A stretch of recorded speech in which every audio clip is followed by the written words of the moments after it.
নমস্কার বন্ধুরা, education culture electrical YouTube চ্যানেলে তোমাদের প্রত্যেককে স্বাগতম। তোমরা যারা West Bengal state council of technical and vocational education and skill ডেভেলপমেন্টের আন্ডারে থার্ড ইয়ার ফিফথ সেমিস্টারের স্টুডেন্টরা রয়েছে, তোমাদের একটা অত্যন্ত গুরুত্বপূর্ণ সাবজেক্ট হচ্ছে বিল্ডিং ইলেকট্রিফিকেশন। এই বিল্ডিং ইলেকট্রিফিকেশন সাবজেক্টের উপর আমি এখন তোমাদের পড়াচ্ছি ইউনিট 1, যা sub unit 1.1 Indian electricity rules 1956। এর অলরেডি যে বিভিন্ন রুলসগুলো রয়েছে আমি তোমাদের পড়িয়ে দিয়েছি। আজকে তোমাদের যেটা লাস্ট রুল রয়েছে সিলেবাসে, রুল নাম্বার 88 গার্ডিংয়ের ব্যাপারে কিন্তু একটু পড়াবো। ওকে, তো দেখো, rule number 88 of Indian electricity rules 1956 কি বলছে। Rule number 88 of the Indian Electricity Rules 1956 governs safety guarding for overhead power lines to protect against accidental contact with live conductors। তোমরা দেখবে যে ধরো আমার এখানে পরপর দুটো পোল আছে, ঠিক আছে, এখানে দুটো আমার পোল আছে। সাপোজ আমি এটা একটা সাইন দিচ্ছি জাস্ট, ঠিক আছে। তো তিনটে করে আমাদের যে কন্ডাক্টর, সেটা তোমরা জানো যে এখানে থাকে, ঠিক আছে, তিনটে করে কন্ডাক্টর আছে, ঠিক আছে। এবার হতে পারে কোনো একটা কন্ডাক্টর ছিঁড়ে কিন্তু মাটিতে পড়ে গেল, তাহলে একটা যদি পড়ে তাহলে লাইন, এবং কোথায় পড়ছে, গ্রাউন্ডে, তো এটাকে আমরা এলজি ফল্ট বা লাইন টু গ্রাউন্ড ফল্ট বলি। এটা সবথেকে বেশি হয়, কমন ফল্ট। তোমরা already electric power transmission and ডিস্ট্রিবিউশনে এগুলো পড়েছো, আমি তাই অ্যাজিউম করে নিচ্ছি তোমরা জানো। তো এলজি ফল্ট এটা কিন্তু হয়েছে। এবার যদি আমি এখানে এমন একটা গার্ডিং সিস্টেম দিয়ে দিই যাতে কিন্তু আমার এই যে যদি আমার তারটা ছিঁড়ে যায় সেটা যেন মাটিতে না পড়ে, বা এখানে আশেপাশে যে মানুষগুলো যাতায়াত করবে বা থাকবে তাদের উপর যেন না পড়ে যায় তারটা, মানুষের কোনো অ্যাক্সিডেন্ট যাতে না হয়, তাহলে সেক্ষেত্রে আমরা এই যে গার্ডিং ওয়্যার প্রোভাইড করি এটাকে বলা হয় গার্ড ওয়্যার, ঠিক আছে। এবং এটা আমাদেরকে প্রোটেক্ট করে যাতে লাইভ কন্ডাক্টর ছিঁড়ে পড়লে বা ঝড় হলে বা হলে যাতে কিন্তু মানুষের এবং পারিপার্শ্বিক পরিবেশের যেন কোনো ক্ষতি না হয়। তো এটাই রুল নাম্বার 88 বলছে, সেফটি বা safety guarding. Okay, it requires that every guard wire must be earthed at each point where its electrical continuity breaks. এই যে আর্থওয়্যারটা দেবো, শুধুমাত্র একটা তার আমি ঝুলিয়ে দিলাম তেমন করলে হবে না, এটাকে প্রপারলি কিন্তু আমাদের আর্থিং করতে হবে। দ্বিতীয় point, where guarding is required specific sub rule for earthing strength and capacity apply. এই যে আমি যেখানে সেখানে গার্ডওয়্যার দিতে পারবো না, গার্ডওয়্যার দেওয়ার ক্ষেত্রে কিছু রিকোয়ারমেন্টস আছে। যেমন এই গার্ডওয়্যারটার আমার স্ট্রেংথ কত হতে হবে, তার আর্থিং ঠিকঠাক আছে কি না, তার ক্যাপাসিটি কত, এগুলো কিন্তু আমাকে বুঝতে হবে। Every guard wire must have a breaking strength of at least 635 kilogram, ঠিক আছে। Iron or steel guard wire must be galvanized. যে গার্ডওয়্যার ব্যবহার করা হবে তার যে ব্রেকিং স্ট্রেংথ সেটা হতে হবে 635 কেজি, মানে ব্রেকিং স্ট্রেংথ মানে টানলে ছেঁড়ার কথা বলা হচ্ছে তারটা।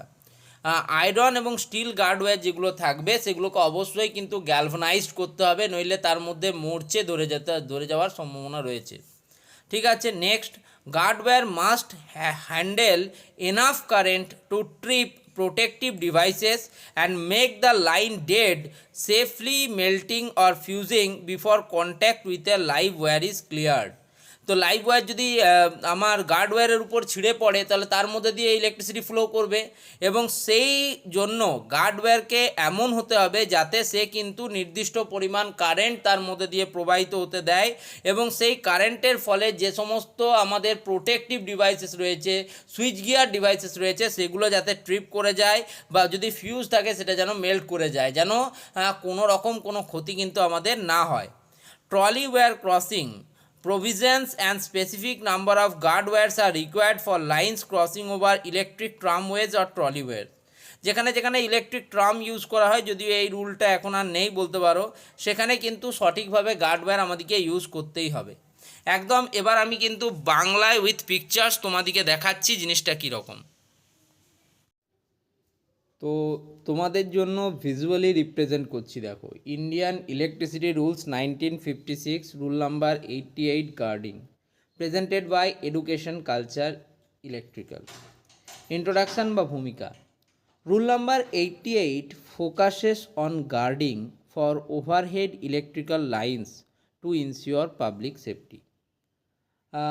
ভারতীয় বিদ্যুৎ নিয়মাবলী 1956 অনুযায়ী 88 নম্বর যে নিয়ম, সেখানে কিন্তু ওভারহেড বৈদ্যুতিক লাইনের গার্ডিং বা নিরাপত্তা বেষ্টনীর উপর জোর দেওয়া হয়েছে। When overhead power line crosses roads, railways or communication lines, a protective wire structure called guard wire is placed underneath them. This prevents a broken live conductor from falling on the ground or on people, significantly reduce the risk of electrical shocks. ঠিক আছে, যখন overhead বৈদ্যুতের line, রাস্তা, রেলপথ বা অন্য লাইনের উপর দিয়ে যায়, তখন তার নিচে একটা প্রতিরক্ষামূলক তারের কাঠামো তৈরি করা হয়।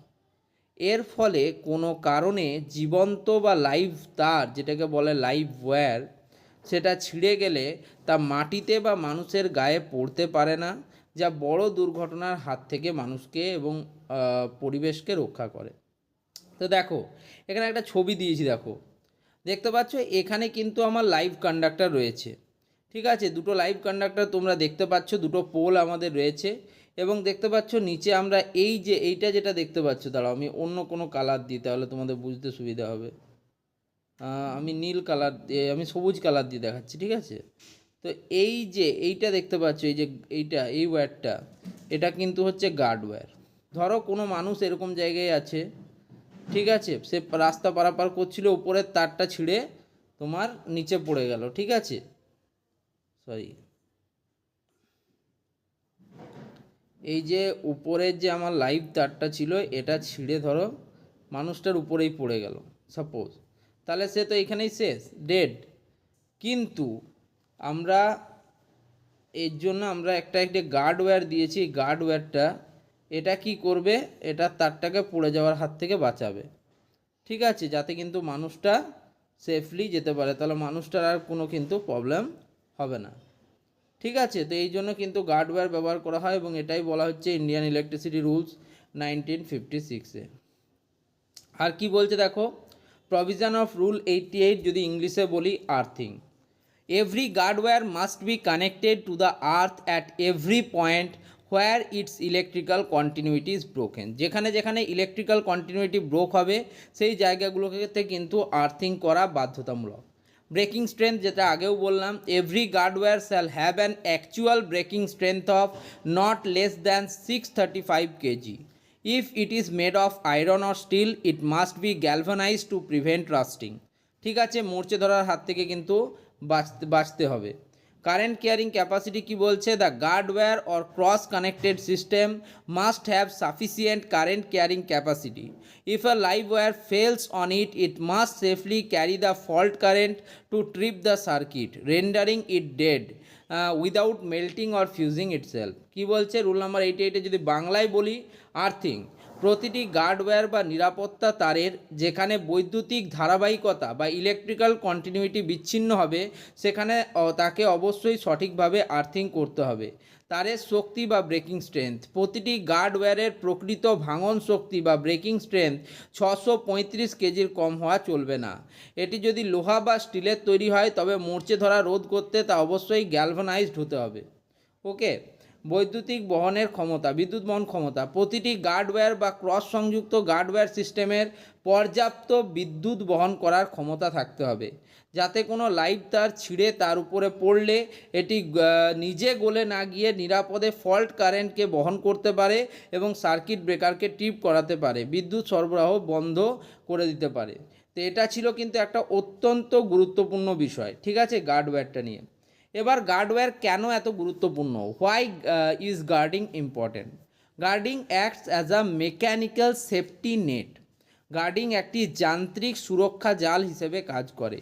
Common types including cradle guarding and box guarding. এর মধ্যে ক্যাডল গার্ডিং এবং বক্স গার্ডিং সবচেয়ে বেশি ব্যবহৃত হয়। Cradle guarding looks like a net or cradle under the conductors, commonly used at road crossings. ঠিক আছে, রাস্তার ক্রসিংয়ে সাধারণত ক্যাডল গার্ডিং ব্যবহার করা হয়, যা দেখতে অনেকটা দোলনার মতো। ওকে, আশা করি আজকের এই বিষয়টা রুল নাম্বার 88 আপনারা খুব ভালোভাবে বুঝতে পেরেছেন। যদি কোনো রকম কোনো প্রবলেম থাকে এই বিষয়ে আমাকে জানাবেন, আমি আরও ডিটেলসে আপনাদের সাথে এই বিষয়টা শেয়ার করে দেবো। ধন্যবাদ প্রত্যেককে এই চ্যানেলের সাথে যুক্ত থাকার জন্য, ধন্যবাদ।